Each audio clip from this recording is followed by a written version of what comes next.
Venons-en à présent à ce revers pour Donald Trump après le rejet par Israël ce dimanche de la deuxième étape du plan de paix américain pour Gaza. Un plan accepté pourtant par le Hamas. Depuis, pas de réaction officielle du côté de la Maison-Blanche. Et à Washington justement, nous retrouvons Axel Monnier, notre correspondant aux États-Unis. Bonsoir Axel.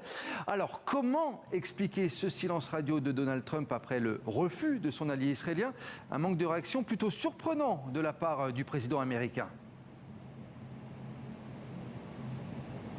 Effectivement, surtout que Donald Trump a passé le week-end au Golfe. En tout cas, pas de réaction officielle aujourd'hui, ni de la part de la Maison-Blanche. Et il n'a, le président américain, aucun rendez-vous à son agenda aujourd'hui. Donc pas de sortie publique, à moins qu'il ne prenne la parole sur ses réseaux sociaux. Il n'y aura donc pas de réaction officielle aujourd'hui sur le sujet. Alors comment expliquer ce silence? Probablement parce que les États-Unis ne veulent pas ouvrir un nouveau front diplomatique avec Israël. On sait que la guerre en Iran a quelque peu dégradé les relations entre les deux dirigeants et entre les deux pays. Mais Donald Trump sait aussi qu'il a besoin d'un allié fort dans la région, particulièrement en ce moment. Et d'ailleurs, c'est ce que disent des sources au site américain politique Axios, généralement assez bien informées. Washington, je cite, comprend les besoins politiques de Benyamin Netanyahou et n'est pas particulièrement alarmé par son rejet. En clair, les Américains comprennent aussi que le refus de Benyamin Netanyahou est clairement motivé par des raisons de politique intérieure.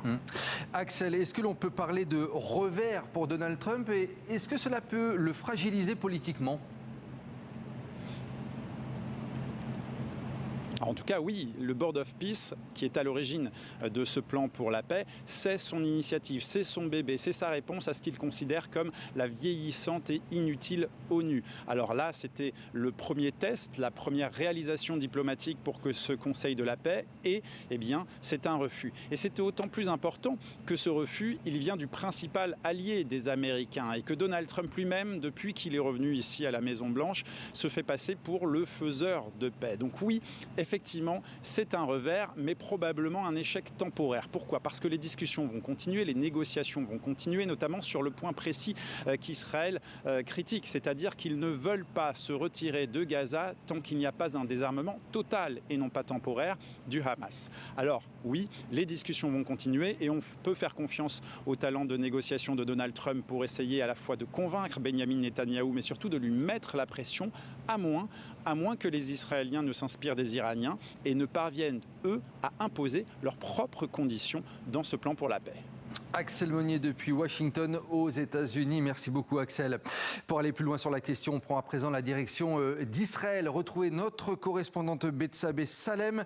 Bonsoir Bethsabée. Alors à quoi faut-il s'attendre concrètement sur le terrain au lendemain des déclarations de Benyamin Netanyahou ? Eh bien, il y a une réalité sans doute différente de ce qu'on a pu comprendre des déclarations de Benyamin Netanyahou, avec un début de transition à Gaza grâce à la coopération des armées américaines, du Conseil de la paix et même de l'armée israélienne. Par exemple, il y a beaucoup d'exemples qui circulent dans la presse depuis 24 heures, mais il va y avoir à partir de fin août des travaux pour construire la première base qui doit héberger la force multinationale près de Rafah, au sud de Gaza. Il y a aussi des préparatifs qui sont en cours pour mettre sur pied une zone résidentielle destinée à abriter des Palestiniens qui aujourd'hui vivent du côté de Gaza qui est contrôlé par le Hamas. Et puis aussi, il faut souligner que sur la demande des États-Unis, ça fait déjà une semaine que l'armée israélienne n'a pas mené d'élimination ciblée à Gaza contre des responsables, des personnes impliquées dans les massacres du 7 octobre. On voit bien donc qu'il y a un décalage entre le discours de Benyamin Netanyahou qui hier finalement s'est surtout adressé à la population israélienne et à ses partis de la coalition, partis de droite et d'extrême droite, et de l'autre côté la réalité sur le terrain où là on voit bien qu'en fait Israël suit finalement les États-Unis et c'est sans doute pour cela que Donald Trump n'a pas réagi. Gaza, c'est un sujet qui divise toujours autant les Israéliens. Oui, alors il y a un large consensus dans la population israélienne, c'est qu'il ne faut absolument pas laisser le Hamas au pouvoir à Gaza. Il faut à tout prix empêcher qu'il y ait un nouveau 7 octobre. Là où les divisions, en fait, elles viennent s'accentuer, c'est sur le lendemain, sur l'avenir politique de Gaza, qui va gouverner. Alors évidemment, certains ici prônent une alliance de pays arabes de la région, d'autres prônent une direction, une gouvernance de l'autorité palestinienne, et une majorité, sans surprise, de juifs israéliens de droite prônent, eux, un contrôle sécuritaire de Gaza. Alors ça ne veut pas forcément dire colonisation, mais ça veut dire quand même un contrôle sécuritaire, ce qui veut dire que l'armée israélienne, dans ce cas, aurait une liberté d'action totale à Gaza si elle le juge nécessaire. La correspondance de Bethsabée Salem depuis Tel Aviv. Merci beaucoup Bethsabée.